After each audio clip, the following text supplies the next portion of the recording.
వి gold trusted gold buyers తాకట్టులో ఉన్న బంగారాన్ని విడిపించి ఈ రోజు ఉన్న మార్కెట్ ధరకే కొనబడును. మరిన్ని వివరాలకు సంప్రదించండి 77107720. అందరికీ నమస్కారం. నా పేరు డాక్టర్ డి జితేంద్ర. నేను ఆచంట గవర్నమెంట్ హాస్పిటల్లో పనిచేస్తున్నానండి. ఈ రానున్న కాలంలో కొంచెం వర్షాలు అలాగే కొంచెం వరద నీరు ఉధృత పెరుగుతూ ఉండడం వల్ల లంక గ్రామాల్లో వీటి వల్ల లంక గ్రామాల్లోని మరియు ఆచంట చుట్టూ ఉన్న పరిసరాల్లోని కొన్ని వ్యాధులు ఉత్పత్తి అయ్యే అవకాశం ఉంటుంది.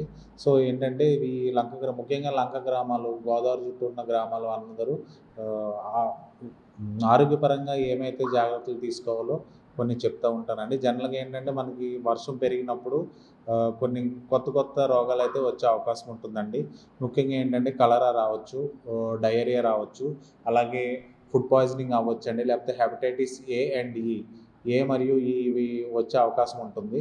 సో ఇవి రావడం వల్ల మనకి జరిగే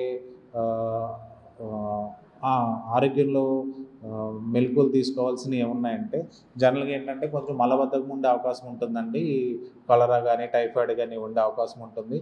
అలాగే వాంతులు వచ్చే అవకాశం ఉంటుంది. అలాగే ఫీవర్ వస్తుందండి, అదే జ్వరం వస్తూ ఉంటుంది. అలాగే పొత్తుగడుపులో నొప్పి కూడా వస్తూ ఉంటుందండి. ఇవి ఏమాత్రం వచ్చినా సరే మీరు త్వరగా అక్కడ ఉన్న లోకల్గా ఉన్న హాస్పిటల్లో కానీ, మా హాస్పిటల్ ఆచంట గవర్నమెంట్ హాస్పిటల్ సిహెచ్సిలో కానీ ఇక్కడ డాక్టర్లు అందరూ మేము 24 hours ఇక్కడ ఉండి పనిచేస్తున్నామండి. మీకు ఏ ఇబ్బంది వచ్చినా మనకి ఇక్కడ టైఫాయిడ్కి కానీ మలేరియాకి కానీ టెస్ట్ అన్నీ జరుగుతూ ఉంటాయి. సో టెస్ట్ ప్రకారం చేయించుకుని మా దగ్గర ట్రీట్మెంట్ తీసుకోవచ్చు. మీతో పాటు మీ పరిసరాల్లో మీరు తీసుకోవాల్సినవి ఏమున్నాయంటే, మీరు ఇంటి దగ్గర కాచి వడబోచ్చిన నీళ్ళు మాత్రమే తాగాలండి. అలాగే మీ చుట్టూ ఉన్న పరిసరాలన్నీ శుభ్రంగా ఉంచుకోవాలి. అలాగే మీరు బయట కొనుక్కున్న పళ్ళు కానీ లేకపోతే ఏదన్నా తినే వస్తువులు కానీ ఏమైనా ఉంటే వాటిని ఇంటికి వచ్చిన తర్వాత అయినా వాటిని కడుక్కొని తినాలండి. వీటి వల్ల ఏంటంటే ఫుడ్ పాయిజనింగ్ అవకాశం ఉంటుంది. అలాగే టైఫాయిడ్ ఇవన్నీ వచ్చే అవకాశం ఉంటుంది. టైఫాయిడ్ వచ్చినప్పుడు ఏంటంటేనండి ముఖ్యంగా జ్వరం ఎక్కువ వస్తుందండి. ఈవినింగ్ పూట రాత్రిపూట జ్వరం ఎక్కువ పెరుగుతూ ఉంటుంది.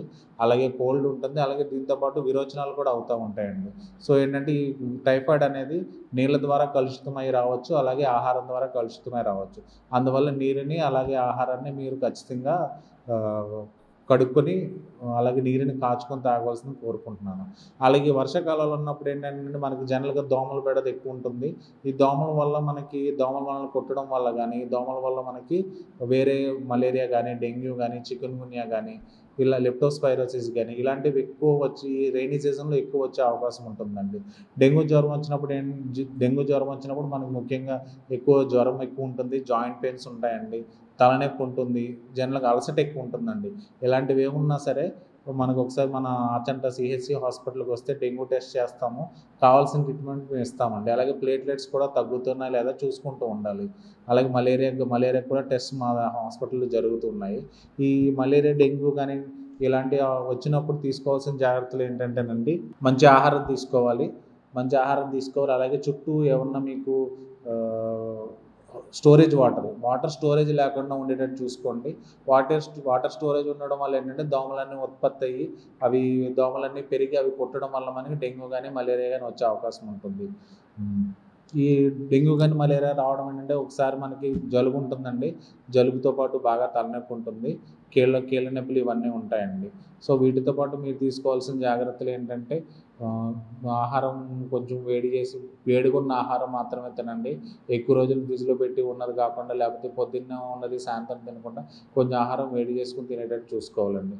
దీంతోపాటు మీ పరిశుభ్రంగా వరద నీళ్ళలో కూడా మీరు ఎక్కువ ఉత్తికాళ్ళతో నడవకుండా కొంచెం ఏదైనా ప్రొటెక్షన్ ఉండి నడిచేటట్టు చూసుకుంటూ ఉండాలండి.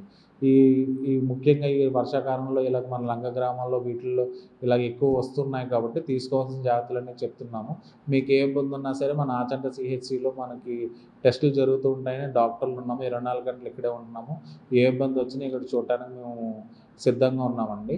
సో మీరు తీసుకోవాల్సిన జాగ్రత్తలు తీసుకుని ఏమైనా ఇబ్బంది ఉంటే మా హాస్పిటల్కి ఖచ్చితంగా రండి, ట్రీట్మెంట్ తీసుకోండి. పాము కాటుకి అలాగే మరి కుక్క కాటుకి మన ఆచంటలో పాము కాటు మరి కుక్క కాటు కొంచెం ఎక్కువగా ఉంటూ ఉంటాయండి.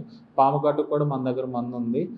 పాము కాటేసిన వెంటనే మీరు ఏంటంటే అక్కడ ఉన్న లోకల్గా అక్కడ కరిచిన చోట వాటర్తో వాష్ చేసుకుని వెంటనే మన హాస్పిటల్కి వచ్చేస్తే మన పాము కాటుకి ఇవ్వాల్సిన విరుగుడు మందు మన దగ్గర ఉంది. అది ఇచ్చి మనం చేసుకోవచ్చండి, ట్రీట్మెంట్ తీసుకోవచ్చు. ఇది తీసుకోవడం వల్ల మనకి పాము కాటు వల్ల జరిగే అనర్థాలన్నీ మనం కాపాడుకోవచ్చు. ఒక పేషెంట్ని, ఒక మనిషిని మనం కాపాడుకోవచ్చండి. అలాగే కుక్క కాటుకు కూడా మన దగ్గర ఏఆర్వి ఉన్నాయండి, మెడికేషన్ ఉంది. కుక్క కరిచిన చోట ఇవ్వడానికి, అలాగే మనకి ఐఎం ఇవ్వడానికి రెండిట్లకి ఉన్నాయి. సో ఎప్పుడన్నా కుక్క కరిచినా సరే మీరు వెంటనే టీటీ కానీ, ఏఆర్వి కానీ, ఏఆర్ఎస్ కానీ వెంటనే వచ్చి డోసుల ప్రకారం వచ్చి తీసుకోవాలండి. ఎందుకంటే ఆ చంటలో కుక్క కాటు మరియు పాము కాటు ఎక్కువ ఉన్నాయండి. సో దీని ద్వారా ఏంటంటే ప్రజలందరూ తెలుసుకొని హాస్పిటల్కి వచ్చి ట్రీట్మెంట్ తీసుకోవాల్సిందిగా కోరుచున్నాను. తెలుగులో న్యూస్ కి ఫాస్టెస్ట్ యాప్ ఇప్పుడు టోటలీ న్యూ అవతార్లో జస్ట్ 5 seconds లో కంప్లీట్ న్యూస్. సోషల్ మీడియాలో ట్రెండ్స్ కి one stop solution. Live TV app voice search option తో ఇప్పుడే డౌన్లోడ్ చేయండి లేదా అప్డేట్ అయిపోండి. యాప్ లింక్ డిస్క్రిప్షన్ లో ఉంది.